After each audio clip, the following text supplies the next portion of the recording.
Que ver sobre todo con la sostenibilidad de la sanidad pública, con algunos de los problemas de este tipo y con algunas otras cuestiones que me gustaría englobarlas en el contexto de lo que podemos denominar cambios estructurales en la sanidad pública española y en alguna medida en Castilla y León. Yo soy el consejero de una comunidad autónoma compleja desde el punto de vista de la atención sanitaria. Es la comunidad más extensa de España, casi de todas las regiones europeas. Es grande, por lo tanto, en ese sentido geográfico y en otros muchos, con tres características sociodemográficas importantes. Primero, un acusado nivel de envejecimiento. En Castilla y León estamos en cifras de envejecimiento del entorno del 23 y pico % de la población mayor de 65 años, 5 o 6 puntos por encima de la media española, y eso condiciona algunas cosas. Y desde el punto de vista territorial, una comunidad muy dispersa, con una densidad muy baja de población, y eso genera problemas y necesidades desde el punto de vista de la accesibilidad y de la oferta de los servicios sanitarios a la población en condiciones de relativa igualdad. A partir de ahí, nuestro sistema es un sistema fundamentalmente público, por eso les decía lo del cambio de ritmo. En Castilla y León solo hemos explorado en algún caso concreto modelos de colaboración público-privada en la construcción de un nuevo hospital en Burgos, que está iniciando ahora su funcionamiento. Hace pocas semanas iniciaron la actividad en consultas, en hospitalización de día. La semana pasada algún servicio hospitalario ya se ha trasladado al nuevo centro, pero es una experiencia limitada en el contexto de una sanidad fundamentalmente de titularidad pública, y que probablemente por esas razones demográficas y territoriales no es fácil o no es tan sencillo como en otros territorios la exploración de nuevos modelos de colaboración público-privada. En ese contexto, yo lo que les quería trasladar también son varias reflexiones sobre los problemas de sostenibilidad. Primero, en España se ha planteado siempre históricamente un problema desde el punto de vista de la financiación de la asistencia sanitaria.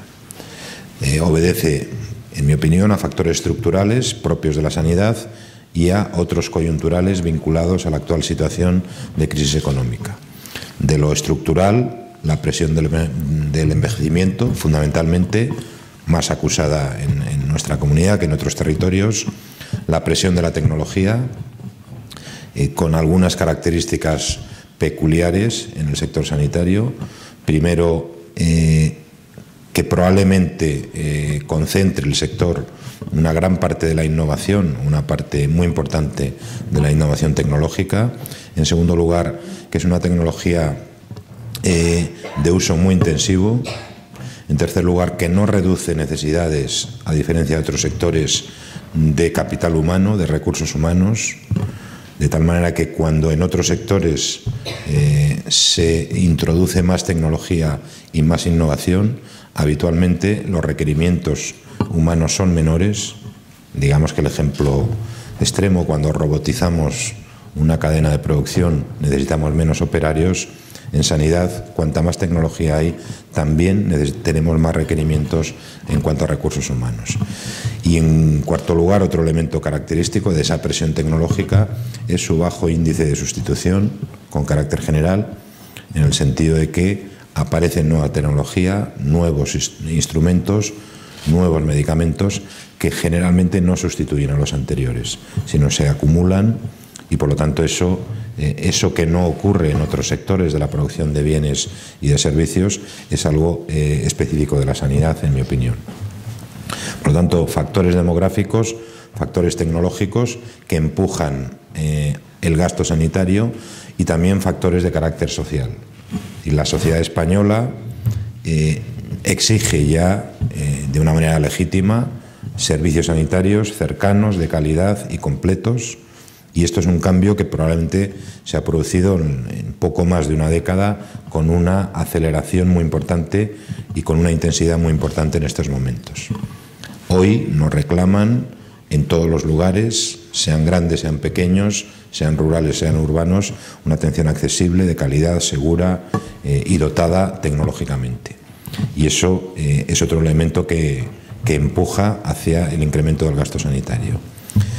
Junto a estos factores estructurales que la Administración Pública Española, tanto el Estado como las comunidades autónomas, hemos atendido de manera probablemente insuficiente, históricamente, las necesidades de la sanidad pública. De hecho, muchos de ustedes recordarán las tradicionales desviaciones presupuestarias del INSalud, después de los servicios de salud, las recurrentes operaciones de saneamiento que se producían en época de INSalud y después cuando se generalizaron las transferencias. Y en ese contexto ha venido evolucionando la sanidad pública con esos arreglos, trasladando gasto al siguiente ejercicio, acumulando deuda de una manera limitada durante algunos años, haciendo operaciones de saneamiento y ha sido una manera de ir avanzando. Cuando ha eclosionado la situación de crisis económicas, todo esto se ha precipitado. La reducción de ingresos en las administraciones públicas ha sido muy importante y, por otra parte, el fracaso del modelo de financiación autonómica ha impactado de forma severa en la financiación de los servicios de salud autonómicos e incluso en la hacienda de las comunidades autónomas. Ya no ha sido un problema solo de los servicios de salud, sino que se ha transformado en un problema de los consejeros de Hacienda de las comunidades autónomas. Y en ese contexto, en esa situación de crisis, de una cierta insuficiencia presupuestaria crónica a la que se añade la reducción de ingresos por la vía del modelo de financiación que ha fracasado y por la reducción de los ingresos propios de las comunidades autónomas, en ese contexto lo que hemos hecho las comunidades autónomas es introducir los primeros ajustes por la vía precisamente de el retraso en el pago a nuestros proveedores. Esto que antes era una situación que se intentaba arreglar el siguiente año, se demoraba otra vez al siguiente, hasta que había una operación de saneamiento. Esto ha empezado a ser mucho más difícil y el ajuste práctico lo hemos operado, insisto, por la vía de retrasar pagos a nuestros proveedores. Esto ha generado un problema grave, como es el de la deuda sanitaria, que no ha sido atendida durante mucho tiempo. A mí me ha parecido siempre pues un poco lamentable que el anterior gobierno no hubiera atendido un problema que era de todas las comunidades autónomas, es decir, no es tanto un problema de gestión, que puede serlo en algunos casos, como un problema de modelo de financiación, y que en la medida que aparecía con intensidad en todas las comunidades autónomas ha terminado siendo un problema del conjunto del Sistema Nacional de Salud. Afortunadamente, el Gobierno ha planteado un mecanismo y un programa de pago a proveedores al que nos hemos adherido todas las comunidades autónomas, excepto País Vasco y Navarra, si no me equivoco. Ya saben ustedes que aparte de buenos gestores son comunidades ricas, entre comillas, por razones diversas, y creo que recordar que tampoco Galicia por otro tipo de razones, porque tenía ya otras operaciones con entidades financieras en marcha y no ha precisado acudir a este modelo. Afortunadamente eso parece que va a resolver pues la mayor parte o casi la práctica totalidad de la deuda sanitaria, que se estaba empezando a comportar como una losa para el sistema, como una carga que dificultaba muchas cosas y que podía hacer entrar la sanidad pública en situación de barrena, de que se nos cae, porque el problema había sido ya muy grave. Estamos hablando de una deuda de al menos 17.000 millones de euros, que supone el 25% del presupuesto anual de la sanidad pública española. Bueno, este problema se solventa, pero sin embargo no hemos abordado los problemas estructurales. Las medidas, en mi opinión, tanto las que ha adoptado el Gobierno como las que estamos adoptando las comunidades autónomas, son fundamentalmente medidas de ahorro que son imprescindibles en este momento, es imprescindible tomarlas, pero no afectan en gran medida al funcionamiento de la sanidad pública. En Castilla y León, las que hemos adoptado, por una serie de razones, yo creo que son relativamente moderadas. No se ha visto afectada las retribuciones de los trabajadores de la sanidad pública. Tampoco hemos necesitado ni hemos planteado el cierre de centros o de servicios sanitarios. Hemos introducido otras medidas de ahorro desde el punto de vista de la reducción de la concertación, desde el punto de vista del incremento de la dedicación horaria de nuestros trabajadores públicos, desde el punto de vista de la centralización y de la mejor gestión de la compra y de la logística en un entorno público, desde el punto de vista de otra serie de ahorros que, no afectando al núcleo de la asistencia sanitaria, incorporan algunos elementos para la mejora de la sostenibilidad. Pero yo creo que en otras comunidades se han tomado otras medidas, probablemente con mayor incidencia o de carácter más incisivo, y por parte del Estado también ha habido, yo creo que, un cambio en la política y en la relación entre la administración del Estado y la de las comunidades autónomas.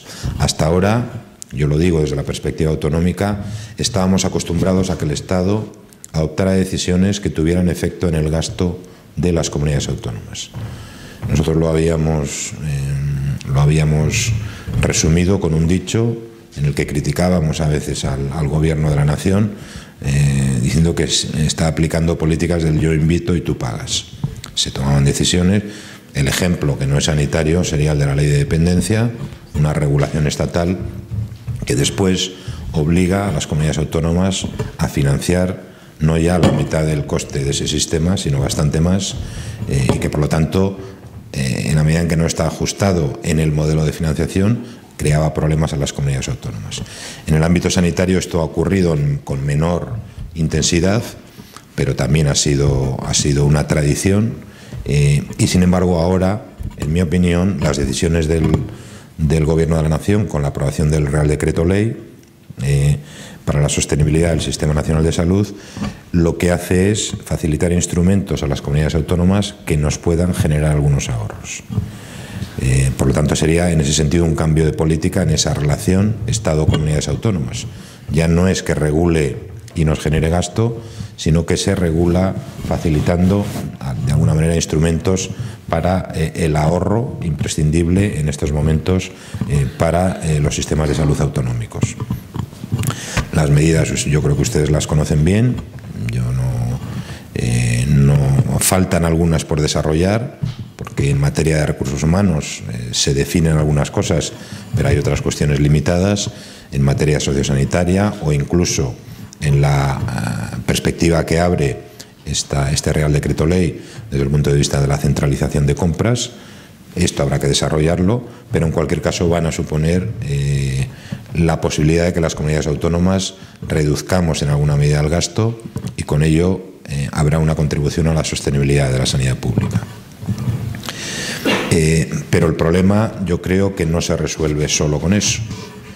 En este momento, en la sanidad pública de Castilla y León, en la última década, el presupuesto sanitario y fundamentalmente el incremento del gasto en retribuciones de nuestros profesionales, que es su mayor componente, está en el entorno del 53% de nuestro gasto sanitario, son retribuciones de los profesionales, pues la evolución que ha tenido en esta última década ha estado en el entorno de un incremento de un 9% de media interanual, mientras que el Producto Interior Bruto de la comunidad ha crecido algo menos del 5%, ese crecimiento interanual medio.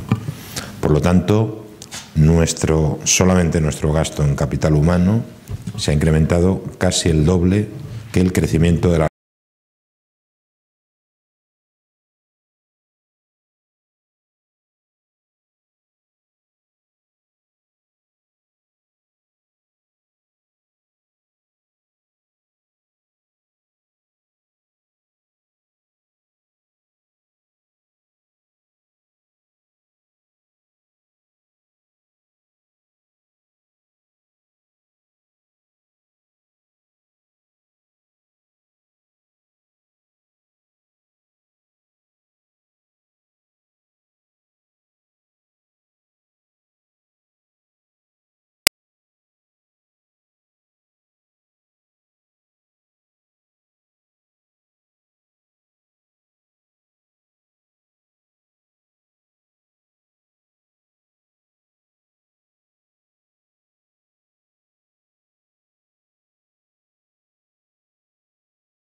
autonómicos, a los excesos de las comunidades autónomas, algunas de las ineficiencias del modelo de organización territorial española.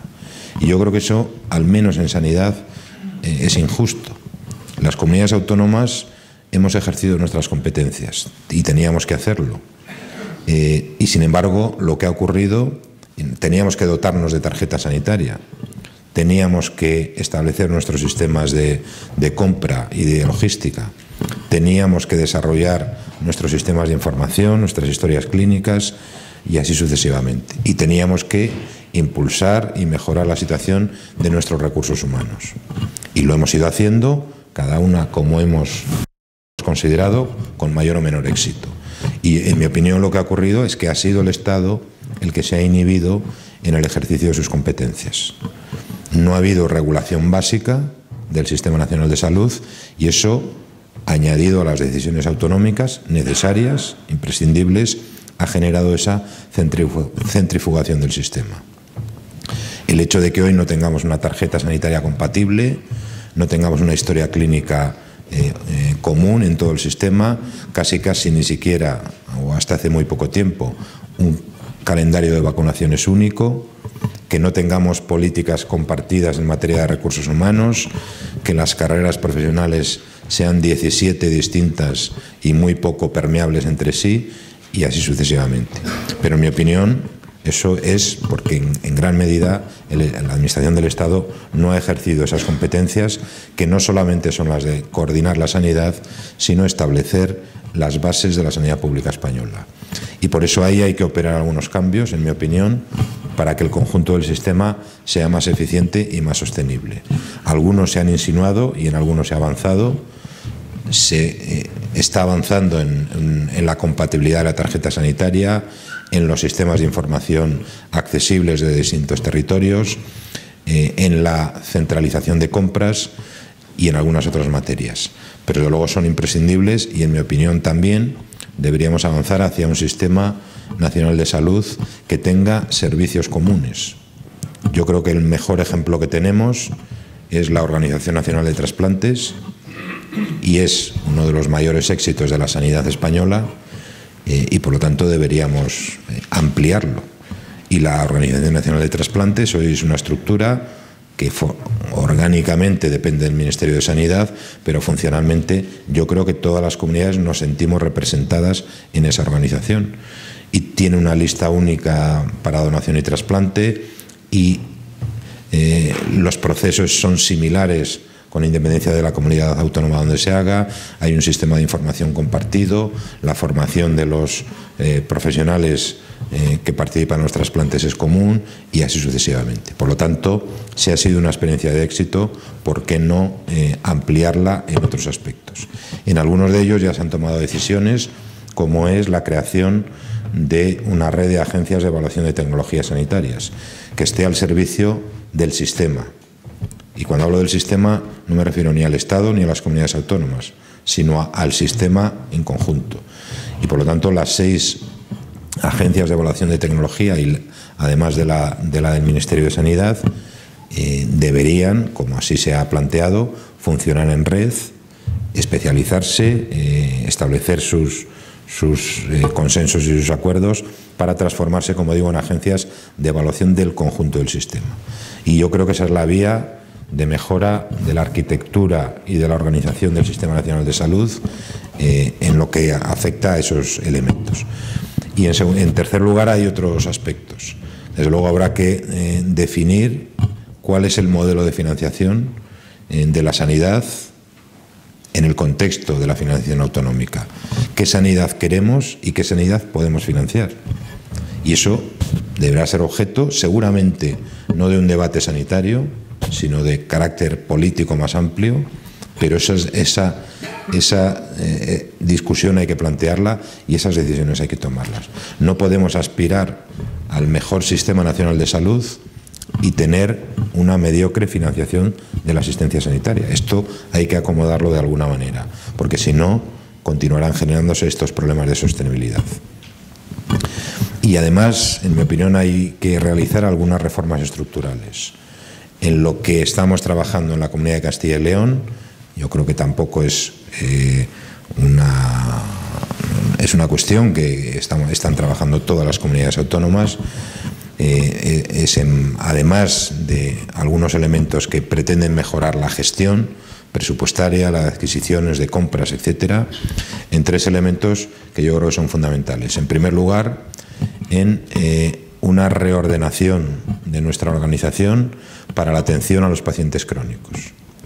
Todavía nuestra organización está demasiado diseñada, especialmente en el ámbito hospitalario, demasiado vinculada a su inicio histórico, que era la atención a procesos agudos de corta duración, que se resuelven en el hospital, que se resuelven con una estancia antes de muchos días, ahora de 6 o 7 días, y sin embargo la realidad de nuestros centros y de nuestro sistema es de una prevalencia cada vez mayor de pacientes crónicos y pluripatológicos. Y por lo tanto ahí hay que cambiar algunas cosas para adaptarnos adecuadamente a esa realidad. Yo creo que ya hay experiencias suficientes. En el País Vasco, por ejemplo, pues se han tomado iniciativas importantes. Nosotros las estamos analizando con profundidad. Estamos definiendo una estrategia de atención a pacientes crónicos que hemos presentado ya al conjunto del sector algunos documentos y la aprobaremos rápidamente. Por lo tanto, yo creo que es un elemento fundamental. Y hay otros 2 que tienen, en mi opinión, la consideración de cambios estructurales. El primero es el de la integración asistencial. Es decir, también por razones históricas venimos separando en organizaciones estancas y demasiado diferenciadas la atención primaria y la atención hospitalaria. Y sin embargo, nuestros pacientes, el objeto de nuestro trabajo es el mismo, que son los pacientes, somos nosotros los que le diferenciamos esa atención, y existen todavía demasiadas soluciones de continuidad entre la atención primaria y la hospitalaria, como digo. Nosotros estamos trabajando en un mapa de procesos bastante avanzado en el que se definen y en el que deben definirse en cada uno de los procesos qué debe hacer cada uno de los segmentos de la organización. Dicho en otros términos, ante un caso de diabetes, qué debe hacer y cuándo y cómo el médico de primaria, qué debe hacer y cuándo y cómo la enfermera de primaria, qué debe hacer el endocrinólogo del hospital, qué debe hacer la enfermera del hospital, cómo, cuándo, dónde y de qué manera. Y una vez definidos esos procesos, trabajar de manera compartida entre los 2 niveles asistenciales. En mi opinión, esa separación tan radical entre ambos niveles es una de las mayores fuentes de ineficiencias de las organizaciones sanitarias en España. Y por lo tanto eso hay que solventarlo. Para ello hay un instrumento fundamental, que es la historia clínica electrónica compartida en el conjunto del sistema, que es el cambio que facilita todo lo demás. Y creo, y nosotros lo estamos haciendo, debemos trabajar en esa dirección. Porque tenemos magníficos profesionales en primaria y en especializada, pero, insisto, todavía trabajando con lógicas distintas, en organizaciones distintas y, sin embargo, con los mismos pacientes. Y, finalmente, en cuarto lugar, otro de los elementos estructurales que yo creo que tenemos que modificar es el de la adhesión, la vinculación, la responsabilidad y la autonomía de nuestros profesionales. Probablemente estemos en un momento crítico en ese sentido, en la sanidad pública española. Seguramente los profesionales no han entendido, y lo habremos explicado muy mal, los responsables políticos, las medidas que se están adoptando como garantía de sostenibilidad de la sanidad pública. Y seguramente no lo han entendido porque solo se han percibido como medidas de ahorro. En parte tienen razón. Es decir, cuando aumentamos la jornada, cuando reducimos conciertos, cuando eliminamos algunos gastos, nuestra gente lo percibe como un ajuste, pero no se tiene la percepción de que supone ningún cambio organizativo. Y por eso estamos quizá perdiendo un poco la adhesión profesional a las organizaciones sanitarias, a los sistemas de salud. A mí hay algunas cosas que me han preocupado en ese contexto, pues por ejemplo las ruedas de prensa que los colegios de médicos ensayaron hace un mes conjuntamente, valorando críticamente los recortes que se habían producido en distintos territorios. Y en general yo percibo esa sensación de que los profesionales están perdiendo en alguna medida adhesión al sistema público. Y eso es algo que tenemos que corregir. Nosotros trabajamos en proyectos que se pueden inscribir en la órbita de la gestión clínica, entendiendo que las medidas de ahorro son necesarias, pero que en realidad quien toma las decisiones importantes en la sanidad pública, y supongo que en la privada, que yo la conozco menos, quien toma las decisiones importantes son los profesionales. Es decir, es en la clínica donde se toman decisiones que tienen que ver con el resultado de nuestro trabajo, que tienen que ver con la satisfacción de los pacientes, que tienen que ver con la calidad, que tienen que ver con la seguridad y que tienen que ver con el gasto. Y por lo tanto, si eso es así, la línea de trabajo yo creo que tiene que ser dar más capacidad, más autonomía a los profesionales para organizar su trabajo de una manera autónoma, naturalmente controlada, como vía para la mejora de la eficiencia y seguramente como una de las garantías de sostenibilidad de la sanidad pública. Porque si no, lo que podemos hacer los responsables políticos es fundamentalmente tomar decisiones que tienen que ver con el impacto presupuestario, con el gasto. Lo que pueden hacer nuestros gestores es mejorar en alguna medida la eficiencia, de forma limitada, pero quien tiene la llave de casi todo esto, en mi opinión, son los profesionales. Y por eso tenemos que trabajar en esa dirección, insisto, como garantía de la sostenibilidad de la sanidad pública.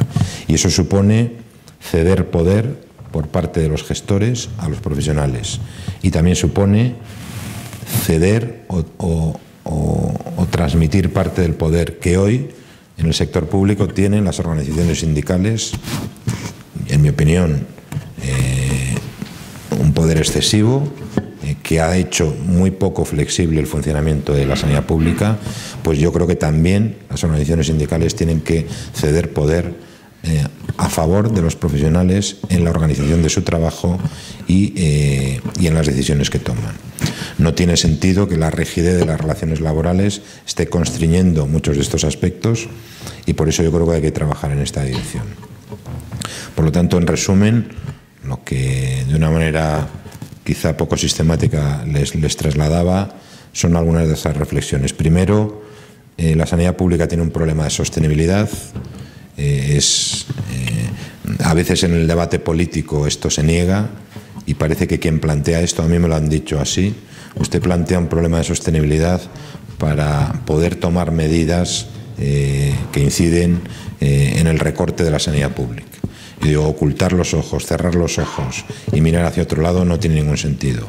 Es evidente que por razones estructurales, por la coyuntura económica en la que vivimos, la sanidad pública no es sostenible en los términos que está funcionando y que la conocemos.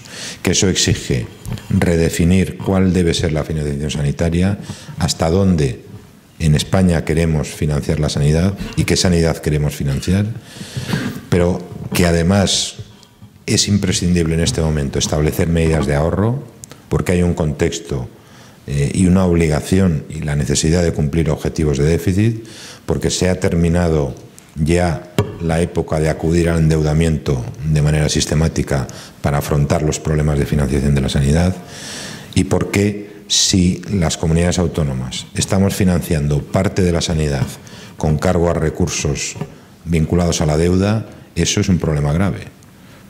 Que un servicio ordinario y estructural como es la sanidad, en parte le estemos financiando con endeudamiento. Eso lo que pone de manifiesto es que sí que hay un problema de sostenibilidad. Y si le añadimos que en los últimos años hayamos generado una deuda que suponía el 25% del gasto anual de la sanidad pública, todavía con más razón. Y que además, por lo tanto, de los ahorros en los que se inscriben la mayor parte de las medidas que hemos explicado las comunidades y la Administración del Estado, debemos introducir medidas estructurales en esa línea. Una nueva manera de atender a los crónicos, la integración en la atención entre la primaria y la especializada, y habría que añadir aspectos de lo sociosanitario y de lo social para garantizar esa continuidad. Y en tercer lugar, garantizar y recuperar e impulsar el compromiso de los profesionales con el sistema, de sus propios criterios, de su propia organización, como garantía de sostenibilidad en el futuro. Y esto es lo que yo les quería transmitir, y simplemente agradecerles su amable atención, la amable atención que me han prestado. Muchas gracias.